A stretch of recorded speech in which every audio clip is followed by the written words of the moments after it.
আমাদের কথা না, স্বয়ং রবের কথা।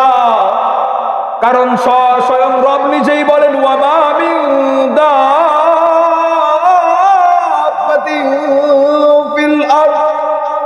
ফিল আরদি ইল্লা আলাল্লাহি রিজকুহা ওয়া ইয়ালামু মুস্তাকাররাহা ওয়া মুস্তাওদাআহা। দুনিয়ার বুকে যত বিচরণকারী প্রাণী রয়েছে তাদের রব, স্বয়ং রব আল্লাহ রাব্বুল আলামিন তাদের নিকট রিজিক পৌঁছাবে। দুনিয়ার কোন মানুষের কথা যদি আপনার বিশ্বাস হয়, স্বয়ং রবের কথা আপনার যদি বিশ্বাস না হয়, তাহলে আমাকে বলুন আপনার ইমানের দৌড় কতখানি, ইমানের ধৈর্য কতখানি। কারণ স্বয়ং রব। আলহামদুলিল্লাহি ওয়া কাফা ওয়া সালামুন আলা ইবাদিহিল্লাযীনা ইসতাফা। আম্মা বা'দু ফাআউযু বিল্লাহি মিনাশ শাইতানির রাজীম। বিসমিল্লাহির রাহমানির রাহিম। ওয়া মা মিন দাব্বাতিন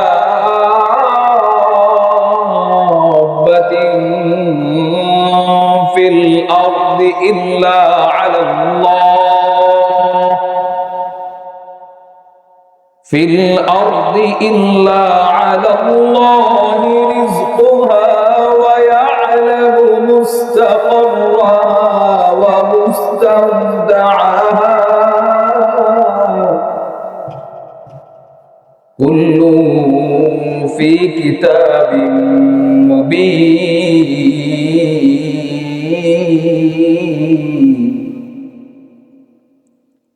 وقال النبي صلى الله عليه وسلم طلب كسب الحلال فريضة بعد الفريضة أو كما قال عليه الصلاة والسلام। الحمد لله সমস্ত প্রশংসা সারা বিশ্ব জাহানের মালিকের, যিনি আমাদেরকে বর্তমান সমাজের ফিতনা ফাসাদের হাত থেকে বাঁচিয়ে ভালোবেসে মহাব্বত করে জান্নাতের বাগান, নূরের ফেরেশতা পাহারা দেনেওয়ালা বাগান, আলেম ওলামা তথা নবীর ওয়ারিসদের আসা যাওয়ার বাগানের মধ্যে বসার তৌফিক দান করলেন। সেই রবের দেওয়া জবানটা বন্ধ না রেখে সেই রবের দেওয়া জবানে কালিমাতুশ শুকর সকলে বলি আলহামদুলিল্লাহ। লক্ষ কোটি দরুদ বর্ষিত হোক আকায়ে নামদার, মদিনা কাতা জেদার, আহমদে মুস্তফা, মোহাম্মদে মুস্তফা, সৈয়দুল মুরসালিন, খাতামুন নবিয়্যিন, শফিউল মুজনিবিন, যে রাসূলের অক্লান্ত পরিশ্রমে ধর্ম হিসেবে শান্তির ধর্ম ইসলাম আমরা পেয়েছি, সেই রাসূলের প্রতি সকলে দরুদ প্রেরণ করি। সকলে বলি সাল্লাল্লাহু আলাইহি ওয়াসাল্লাম। সিংড়া যদুনাথপুর তারাইপাড়া কওমি মাদ্রাসার উন্নয়ন কল্পে 44তম অধিবেশন বিরাট ইসলামী জালসা ও হালকা জিকির। প্রধান অতিথি, প্রধান বক্তা আমার ওস্তাদ সমতুল্য, দ্বিতীয় বক্তা, চতুর্থ বক্তা। আল্লাহ তাআলা সকলের হায়াতের মধ্যে বারাকা দান করুন। আজকে যে বিষয়টা নিয়ে আপনাদের মাঝে আলোচনা করব, মূল টার্গেট যেটা বোঝানোর জন্য চেষ্টা করব, আল্লাহ রাব্বুল আলামিন কোরআনের মধ্যে বলেন, ওয়া মা মিন দাব্বাতিন ফিল আরদি ইল্লা আলাল্লাহি রিজকুহা إلا على الله رزقها ويعلم مستقرها ومستودعها كل في كتاب مبين। আল্লাহ রাব্বুল আলামিন কোরআনের মধ্যে বলে দেন, ওয়া মা মিন দাব্বাতিন দাব্বাতিন ফিল আরদি ইল্লা আলাল্লাহি রিজকুহা ওয়া ইয়ালামু মুস্তাকাররাহা ওয়া মুস্তাওদাআহা কুল্লুন ফি কিতাবিন মুবিন। আল্লাহ রাব্বুল আলামিন কোরআনের মধ্যে বলে দেন, দুনিয়ার বুকে যারা বিচরণ করি, দুনিয়ার বুকে যারা বিচরণকারী সৃষ্টিকুল রয়েছে, তাদের রিজিকের দায়িত্ব আমি স্বয়ং রব নিজেই নিয়েছি। কোন মানুষের রিজিকের দায়িত্ব যদি রব নিজেই নিয়ে থাকেন, কোন মানুষের দায়িত্ব, কোন মানুষের রিজিকের দায়িত্ব যদি রব নিজেই নিয়ে থাকে, তাহলে আমার প্রশ্ন হলো, আমাদের এত কিসের টেনশন, এত কিসের চিন্তা? আমাদের রিজিকের দায়িত্ব তো স্বয়ং রব নিজেই নিয়েছেন। একটা মিসাল দিলে বুঝতে পারবেন, সাধারণ একটা উদাহরণ। বর্তমান সমাজে যদি আমাদের কোনো মামলা মোকদ্দমার মধ্যে আমরা জড়িয়ে পড়ি, কোন মামলা মোকদ্দমার মধ্যে যদি আমরা জড়িয়ে পড়ি, আমাদের নামে যদি কোনো জিডি করা হয়, তাহলে আমরা অনেক পেরেশান, টেনশনের মধ্যে পড়ে যাই। অনেক জায়গায় দৌড়াতে হবে, অনেক কিছু করতে হবে, এইটা নিয়ে আমাদের মনে অনেক চিন্তা পেরেশানি চলে আসে। আমার প্রশ্ন হলো, যদি আমাদের সেই মামলার বিষয়টা, যদি আমাদের মামলা মোকদ্দমার বিষয়টা যদি কোনো এমপি, মন্ত্রী বা প্রধানমন্ত্রী নিয়ে নেয়, তাহলে সেই টেনশন আমাদের থাকে কি থাকে না? আমাদের মামলা মোকদ্দমার বিষয়টা যদি কোনো এমপি, মন্ত্রী নিয়ে নেয়, তাহলে আমাদের সেই মামলা মোকদ্দমার টেনশন থাকে না। তাহলে আমার প্রশ্ন হলো, বলেন তো, যিনি মন্ত্রীরও মন্ত্রী, বাদশারও বাদশা, গোটা জাহানের মালিক রব্বুল আলামিন, যিনি গায়েবের মালিক, আসমানের মালিক, এত সুন্দর আসমান বানিয়েছে কে? এত সুন্দর জমিন বানিয়েছে কে? সবকিছুর মালিক আমার রব। সেই রব যদি আমার আপনার রিজিকের দায়িত্ব নিয়ে নেয়, তাহলে আমার প্রশ্ন হলো, রিজিকের টেনশন আমার আর আপনার করে কি লাভ হবে? রিজিকের দায়িত্ব তো স্বয়ং রব নিজেই নিয়েছে। রিজিকের সংজ্ঞা হলো, পরিভাষায় রিজিক বলা হয় কোন মানুষ সৃষ্টিকুলের কাছে আহার রূপে যে জিনিসটা আসে, সেইটাকে রিজিক বলা হয়। এইটা রবের উপর কেউ দায়িত্ব চাপিয়ে দেওয়া হয় নাই, রবের উপর দায়িত্ব কেউ চাপায় দেয় নাই। রব মাখলুককে ভালোবেসে, মাখলুককে মহাব্বত করে রব স্বয়ং নিজেই তার দায়িত্ব নিয়েছে। আর রবের উপর দায়িত্ব চাপিয়ে দেওয়ার ক্ষমতা বর্তমান সমাজ বা পৃথিবীর কারো আছে? কথা বলেন না কেন? বর্তমান সমাজে কোন মানুষ, দুনিয়ার যত বড় মানুষ হোক না কেন, তার কোনো ক্ষমতা নেই যে স্বয়ং রবের উপর দায়িত্ব চাপিয়ে দেওয়া হবে। রব মাখলুককে ভালোবাসে, যার কারণে রব স্বয়ং নিজেই রিজিকের দায়িত্ব নিয়েছে। রিজিক দুই প্রকার, আসুন জেনে নেওয়া যাক। রিজিক হলো দুই প্রকার।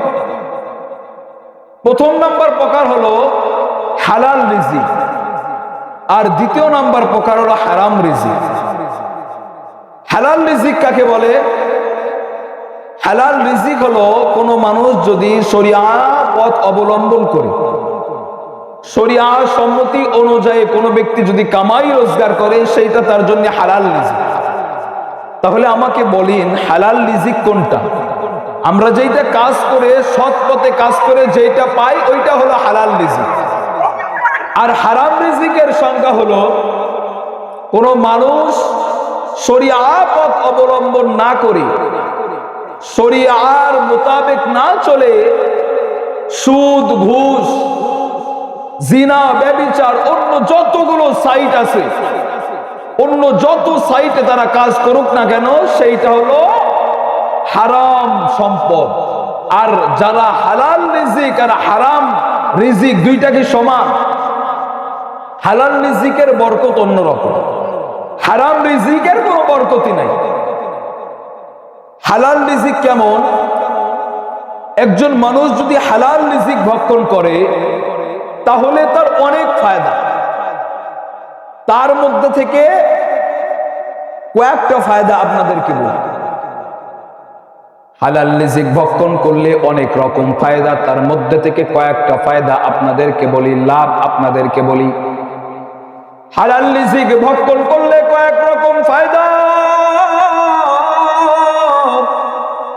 তার মধ্যে থেকে এক নাম্বার, প্রথম নাম্বার, অন্তরে নূর বেড়ে যায়। বর্তমান সমাজে, আমাদের সমাজে মানুষের হালাল উপার্জন খুবই কম, সবাই হারামের পিছনে দৌড়ায়। সবারই টাকার প্রয়োজন, সবারই টাকার প্রয়োজন, কিন্তু হালাল হারাম রিজিকে কোনো বরকত নাই, আপনার সংসারে শান্তি নাই। কারণ একটাই, সেইটা হলো হারাম রিজিক। আপনার সন্তানের অসুখ হয়, আপনার সন্তান অসুস্থ হয়, কারণ একটাই। আপনার সন্তান অসুস্থ হয় কারণ একটাই, সেইটা হলো হারাম রিজিক। আপনার বিবি অসুস্থ হয় কারণ একটাই, সেইটা হলো হারাম রিজিক। কোন পরিবারের মধ্যে যদি হালাল রিজিক থাকে, সেই পরিবার কখনো অসুস্থ হতে পারে না। কোন পরিবারের মধ্যে যদি হালাল রিজিক থাকে, সেই পরিবার কখনো অসুস্থ হতে পারে না। কোন পরিবারের মধ্যে যদি হালাল রিজিক থাকে, সেই পরিবারের মানুষ কখনো অনাহারে মারা যেতে পারে না। কারণ যার যতখানি হায়াত রয়েছে, সেই পর্যন্ত রিজিক সে পাবে। আমরা যে রিজিক রিজিক করে সারাদিন তালাশ করি, আমাদের রিজিক আমাদের নিকট বয়ে আসে, এইটা আমাদের কথা নয়, স্বয়ং রবের কথা। কারণ স্বয়ং রব নিজেই বলেন, ওয়ামা মিন দাব্বাতিন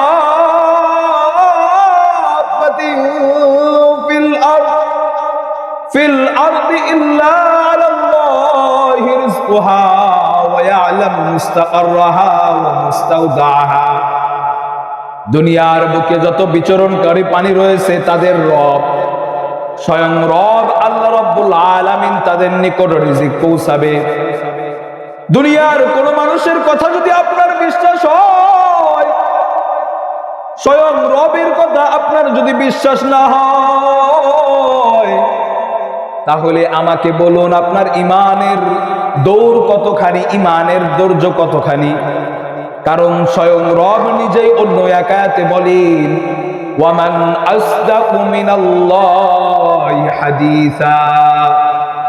স্বয়ং রব নিজেই রিজিক পৌঁছাবেন, এইটা রবের কথা। একটি মাত্র কারগুজারি শোনালে বুঝতে পারেন রব কিভাবে আপনাদের নিকট রিজিক পৌঁছাবে। হযরত মূসা আশআরী রাহমাতুল্লাহি আলাইহির গোত্রের লোক থেকে কয়েকজন সাহাবী হিজরত করে মদিনার বুকে চলে আসছেন। আসার পর তাদের যে খাবারের পানি, খাদ্য এবং পান করার মতো পানি তাদের কাছে কিছুই ছিল না। এক পর্যায়ে তাদের কাছে কিছুই যখন ছিল না, তাদের মনের মধ্যে হাহাকার। তারা বলতেছে, এই কয়েকদিন আমরা কিভাবে চলবো, এই মুহূর্তে আমরা কি খাদ্য খাবার গ্রহণ করব। সবার মনের মধ্যে একই চিন্তা। এক পর্যায়ে তারা সকলে মিলে পরামর্শ করা শুরু করে দিল, মুসলমান ভাইরা রে, আমার ঠান্ডা মাথায় বুঝতে হবে। এক পর্যায়ে তারা যখন সবাই মিলে পরামর্শ শুরু করে দিল, কি করা যায়, কি করা যায়। ওই মুহূর্তে একজন পরামর্শ দিল, বর্তমান তো আমরা মদিনায় আছি, আর মদিনায় সব থেকে বেশি দামি মানুষ তিনি হলো মুহাম্মদুর রাসূলুল্লাহ সাল্লাল্লাহু আলাইহি ওয়াসাল্লাম। তাদের নিকট এই মাথার মধ্যে এই চিন্তা আসলো যে আমরা রাসূলের দরবারে একজনকে জিম্মাদার হিসাবে পাঠাই, একজনকে বড় মাপের লোক হিসেবে পাঠাই, যেন সে রাসূলকে গিয়ে আমাদের সমস্যার কথা জানায়। তাদের যে মতামত, এক পর্যায়ে একজনকে জিম্মাদার বানিয়ে রাসূলুল্লাহ সাল্লাল্লাহু আলাইহি ওয়াসাল্লামের দরবারে পাঠানো হলো। এক পর্যায়ে ওই সাহাবী রাসূলুল্লাহ সাল্লাল্লাহু আলাইহি ওয়াসাল্লামের দরবারে যাওয়ার পর যখন বাহিরে ভিতরে তাঁবুর মধ্যে রাসূলুল্লাহ সাল্লাল্লাহু আলাইহি ওয়াসাল্লাম কুরআন তেলাওয়াত করতেছিল, এক পর্যায়ে সাহাবী যখন রাসূলের তাঁবুর মধ্যে ঢুকবেন, সেই মুহূর্তে রাসূলুল্লাহ সাল্লাল্লাহু আলাইহি ওয়াসাল্লাম কিন্তু কুরআন তেলাওয়াত করতেছিল। কুরআন তেলাওয়াত করার সময় ওই মুহূর্তে রাসূলুল্লাহ সাল্লাল্লাহু আলাইহি ওয়াসাল্লাম এই আয়াত তেলাওয়াত করতেছিল, ওয়ামা মিন দাব্বাতিন ফিল আরদি ইল্লা আলাল্লাহি রিজকুহা ওয়া ইয়ালামু মুস্তাকাররাহা ওয়া মুস্তাওদাআহা কুল্লুন ফি কিতাবিন মুবিন।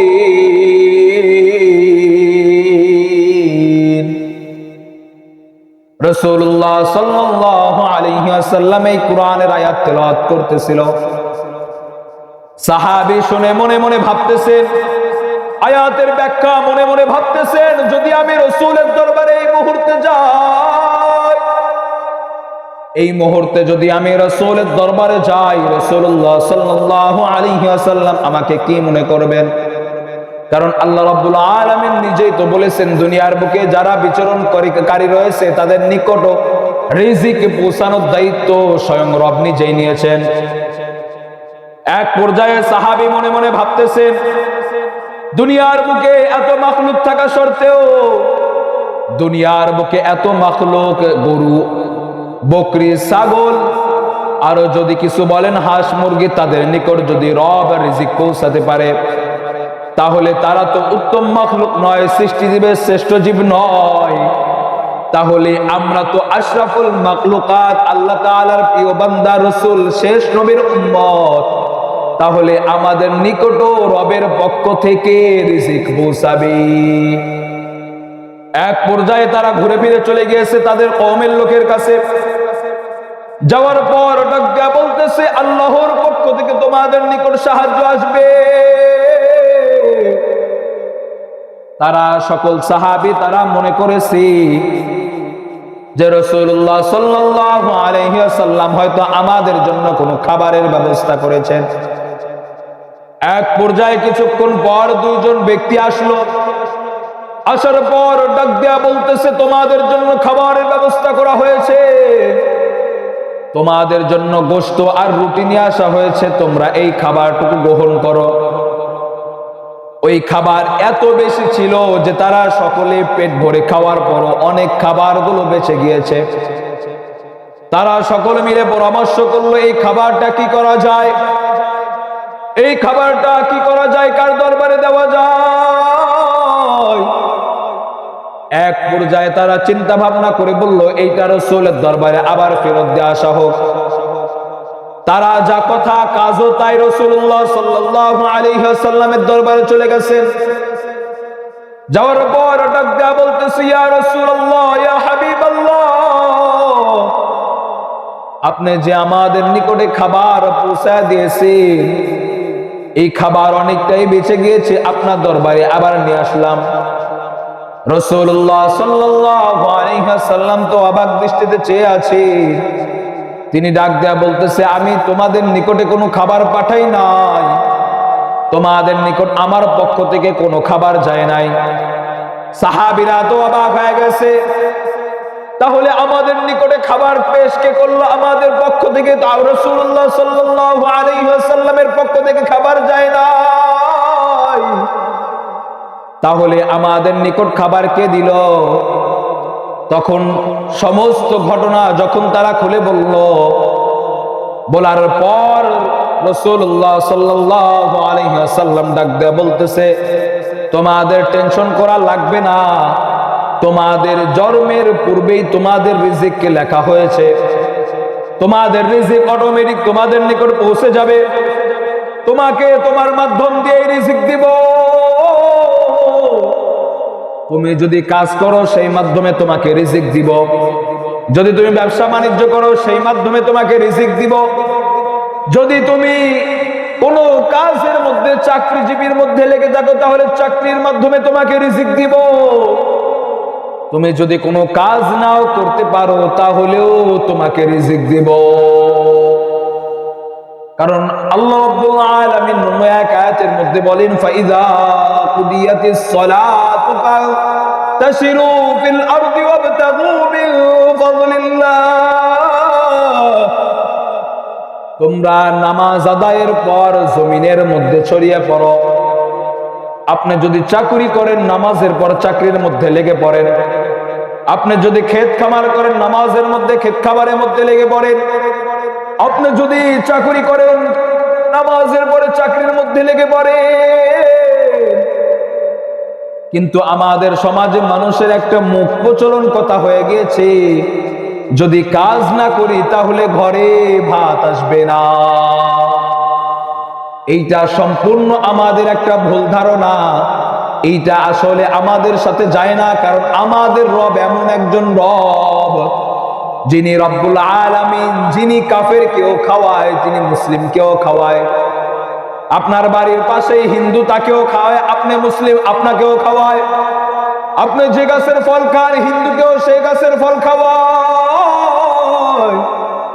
আপনাকে আপনার রব এমন একজন বড় রব, যিনি হলো রহমান, যিনি হলো রহিম, যিনি হলো গফফার, যিনি হলো সত্তার। এইটা ছিল রিজিক আপনাদের নিকট পৌঁছাবে কোনো মাধ্যম ছাড়া, কোনো মাধ্যম লাগবে না। আমি আপনি সারাদিন রিজিকের টেনশন করে এইটা করা লাগবে না, কারণ রব স্বয়ং নিজেই যেইটার দায়িত্ব নিয়েছেন সেইটার বিষয় চিন্তা করে আর কি লাভ হবে। কারণ রব আপনাকে আমাকে তো সারাদিন কাজ করতে বলে নাই। রবের পথে চলো, আর যেইটা জীবিকা নির্বাহ করার জন্য যেইটা লাগে সেইটা করো। তাহলে যেইটা বলতেছিলাম, হালাল রিজিকের কয়টা ফায়দা? হালাল রিজিকের অনেক ফায়দা, তার মধ্যে কয়েকটা আপনাদের নিকট বলি। এক নাম্বার যেটা বলেছিলাম, অন্তরের নূর বেড়ে যায়। অন্তরের নূর যখন কারো বেড়ে যায়, তার জন্য নামাজ ভালো লাগে। অন্তরের নূর যদি বেড়ে যায় তাহলে তার জন্য জিকির ভালো লাগে। অন্তরের নূর যদি বেড়ে যায় তার জন্য যাকাত আদায় করতে ভালো লাগে। অন্তরের নূর যদি কারো বেড়ে যায় তাহলে তার জন্য দান করতে ভালো লাগে। অন্তরের নূর কারো যদি বেড়ে যায় তাহলে তার জন্য ভালো কাজ করার জন্য মনের মধ্যে আগ্রহ জাগ্রত হয়। এক নাম্বার ফায়দা সেইটা হলো অন্তরের নূর বেড়ে যায়। দুই নাম্বার ফায়দা, নামাজের মধ্যে মনোযোগ চলে আসে। বর্তমান সমাজে আমাদের এমন একটা অবস্থা, মানুষ নামাজের মধ্যে দাঁড়িয়ে দুনিয়াবি চিন্তা নিয়ে পাগল হয়ে যায়। সেজদা দুইটা দিল না, একটা দিল, কোনো খোঁজ নাই।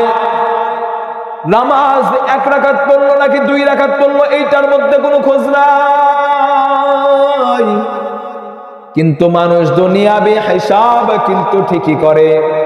তাহলে হালাল রিজিকের দুই নাম্বার বরকত হলো, দুই নাম্বার নামাজের মধ্যে আপনার মনোযোগ চলে আসবে। তিন নাম্বার হালাল রিজিকের উপকারিতা সেইটা হলো আপনার জিকির ভালো লাগবে।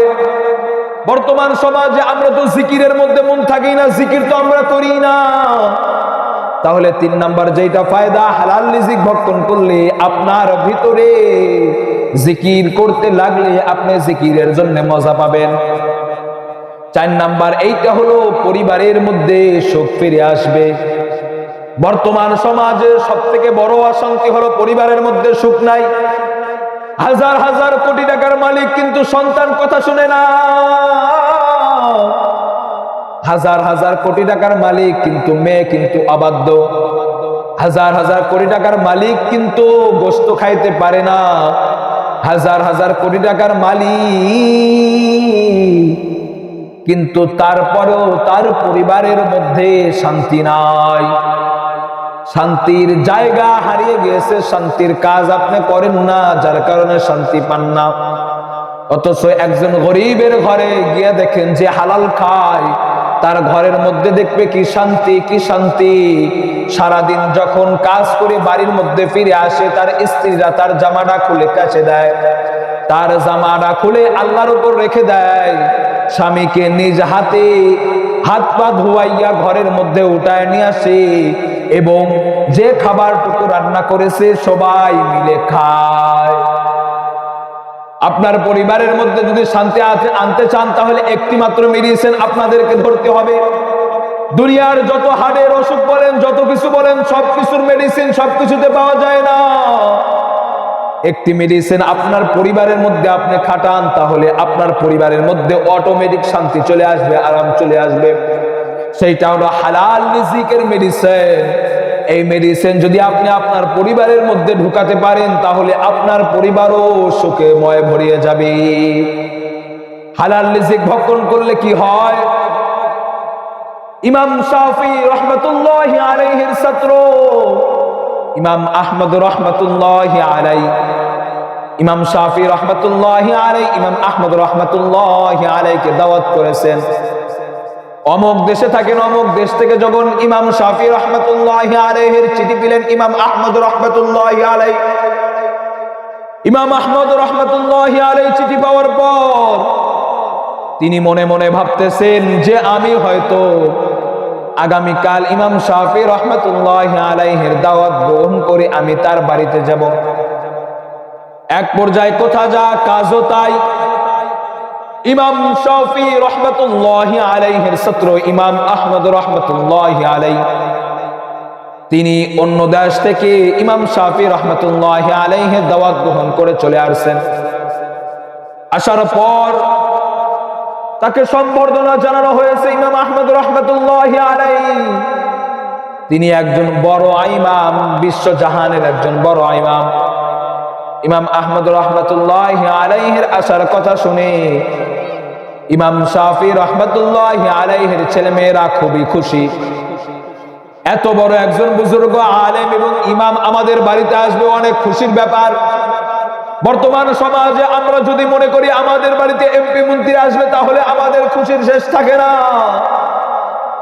এক পর্যায়ে ইমাম শাফি রহমাতুল্লাহি আলাইহির সন্তানেরাও খুব খুশি। সকলে মিলে তাকে অভ্যর্থনা জানানোর পর সিদ্ধান্ত হলো ইমাম আহমদ রহমাতুল্লাহি আলাইহি ইমাম শাফি রহমাতুল্লাহি আলাইহির বাড়িতে রাত্রি যাপন করবেন। এক পর্যায়ে রাতের বেলায় যখন খাবার আনা হলো ইমাম আহমদ রহমাতুল্লাহি আলাইহির নিকট, ইমাম আহমদ রহমাতুল্লাহি আলাইহি যখন তার সামনে খাবার পেশ করা হয়েছে, খাবার খাওয়ার পর যখন তার সামনে খাবার দেওয়া হয়েছে, ইমাম আহমদ রহমাতুল্লাহি আলাইহি পেট ভরে খাবার খাওয়ার পর তার খাবার খাওয়ার দিকে ইমাম শাফি রহমাতুল্লাহি আলাইহির বাচ্চারা অবাক হয়ে গেছে। এত বড় একজন বুজুর্গ আল্লাহ ওয়ালা সারা জাহানের ইমাম একসাথে এতগুলো পেট ভরে ভাত খাইলো। তারা তো অবাক হয়ে গেছে। এক পর্যায়ে তারা এইটা নিয়ে আর কিছু বলে নাই। রাতের বেলায় যখন ঘুমায় পড়েছে তখন ইমাম শাফি রহমাতুল্লাহি আলাইহির বাচ্চারা তার জন্য এক লটা পানি মানে এক বদনা পানি তার দরজার সামনে দিয়ে আসছে। আসার পর যখন পরের দিন ফজরের টাইমে ডাকার জন্য গিয়েছে, দেখে ওই বদনার পানি একই রকম আছে। ইমাম শাফি রহমাতুল্লাহি আলাইহির সন্তানের তো অবাক দৃষ্টিতে চেয়ে আছে। এক পর্যায়ে ইমাম শাফি রহমাতুল্লাহি আলাইহির সন্তানের বাবাকে জিজ্ঞাসা করেছে, কি তোমার ছাত্র কি এবং ইমাম সারা রাত্র চলে গিয়েছে, তাহাজ্জুদ তো পড়ে নাই, ফজরের নামাজটুকুও পড়ে নাই। তারা তো অবাক হয়ে গেছে। ইমাম শাফি রহমাতুল্লাহি আলাইহি ইমাম আহমদ রহমাতুল্লাহি আলাইহিকে জিজ্ঞাসা করেছে, তোমার এত অবনতি হয়েছে, গতকাল রাতে তুমি পেট ভরে খাবার খাইলে, আবার আজকে সকালে ফজরের নামাজ পড়ে নাই। ওই মুহূর্তে ইমাম আহমদ রহমাতুল্লাহি আলাইহি ডাক দেয়া বলতেছে, উস্তাদ আপনার খাবারের মধ্যে এমন বরকত আর এমন নূর, গতকাল রাতে যখন আমার সামনে খাবার পেশ করা হয়েছে ওই খাবার থেকে এমন নূর বের হইতেছিল যে পুরা ঘর যেন আলোয় আলোকিত হয়ে গিয়েছিল। ওই খাবার খাওয়ার পর আমার মনে হয়েছে আমার 2 মাস আর ক্ষুধা লাগবে না। আর ওই খাবার খাওয়ার পর আমার অন্তরে আমার শরীরের মধ্যে এমন একটা নূর চলে আসছে, আসার পর আমি সারা রাত নামাজের মধ্যে কাটায় দিয়েছি এবং এশারের ওযু দিয়ে আমি ফজর নামাজ আদায় করেছি। এইটা ছিল খাবারের বরকত, হালাল রিজিকের বরকত। বর্তমান সমাজে আমাদের হালাল রিজিক কমে গিয়েছে। আমাদের মানুষ খুবই কম হালাল রিজিক ভক্ষণ করে, যার কারণে মানুষের পরিবারের মধ্যে বরকত নাই, খাবারের মধ্যে বরকত নাই। প্রত্যেকটা মানুষকে চেষ্টা করা দরকার প্রত্যেকটা মানুষ যেন হালালের প্রতি অটল থাকে। বর্তমান সমাজে আমাদের এটা যেন আমরা নিজেদেরকে এটা বানিয়ে নিয়েছি যে আমাদের সুদ খেতেই হবে, আমাদের ঘুষ খেতেই হবে, আমাদের হারাম রিজিক খেতেই হবে। হালাল রিজিকের প্রতি আমাদের কোনো আগ্রহ নাই, হালাল রিজিকের প্রতি কোনো আগ্রহ নাই। প্রত্যেকটা মানুষ হারাম রিজিকের প্রতি আগ্রহ, টাকা কামাই করতেই হবে। আরে বেটা 50 বছর জিন্দেগি যদি গড়ে যেতে না পারেন, আল্লাহর দরবারে কে কি ফয়সালা দিবেন? যদি রব জিজ্ঞাসা করবে, দুনিয়ার মুখে হায়াত দিয়েছিলাম, 50 বছর জিন্দেগি দিয়েছিলাম, এত সুন্দর বডি দিয়েছিলাম, হালাল রিজিক কেন ভক্ষণ করো নাই, হারাম রিজিক কেন ভক্ষণ করেছো? জবাব থাকবে হা হা লা আদরি, আমি কিছুই জানি না। ওই মুহূর্তে আপনাকে জাহান্নামে ফেলে দেওয়া হবে। এই জন্য আমাদের জন্য যেটা কথা হলো হালাল রিজিক ভক্ষণ করা। হালাল রিজিক এটা আপনার আমার জন্য খুবই সহজ। আমি যদি আপনি চেষ্টা করি ইনশাআল্লাহ পারবো। আমি করলাম না টাকা কামাই, আমি হারাম পথে করবো না টাকা কামাই। আমি ওয়াদা করলাম পৃথিবীর সমস্ত মানুষ যদি আমাকে বলে হারামের পথে থাকতে হবে, আমি যদি বলি আমি হারামের পথে থাকবো না, তাহলে আমার বিশ্বাস, আমি রাকিবুল ইসলামের বিশ্বাস, কোনো বাপের বেটা নেই আমাকে হারাম খাওয়াবে। এটা হলো আমার কথা। আপনাদের মত যদি এমন হয় যে আমি যদি চাই হালালের পথে থাকবো, আমি যদি চাই হালালের পথে খাবো, আমি যদি চাই আমার স্ত্রীকে হালাল অবস্থায় রাখবো, আমার স্ত্রীকে হালাল খাওয়াবো, তাহলে কোন পৃথিবীর সমস্ত ক্ষমতা যদি এক হয়, আর আমি যদি রবের পথে অটল থাকি, আমি যদি হালালের পথে অটল থাকি, তাহলে আমাকে হালালের ওপর থেকে হটানোর মতো সামর্থ্য বা শক্তি পৃথিবীর কারণে। এইটা হলো যে হালাল রিজিক ভক্ষণ করে। হালাল রিজিক ভক্ষণ করলে অটোমেটিক আপনি সুস্থ হয়ে যাবেন, অটোমেটিক আপনার পরিবারের মধ্যে সুখ চলে আসবে। আল্লাহ তাআলা যে কথাগুলো বললাম, এই কথাগুলো সর্বপ্রথম আমাকে এবং আপনাদেরকে মানার তৌফিক দান করুন। সকলে বলে আমিন। ওয়া আখিরু দাওয়ানা আলহামদুলিল্লাহি রাব্বিল আলামিন। আসসালামু আলাইকুম।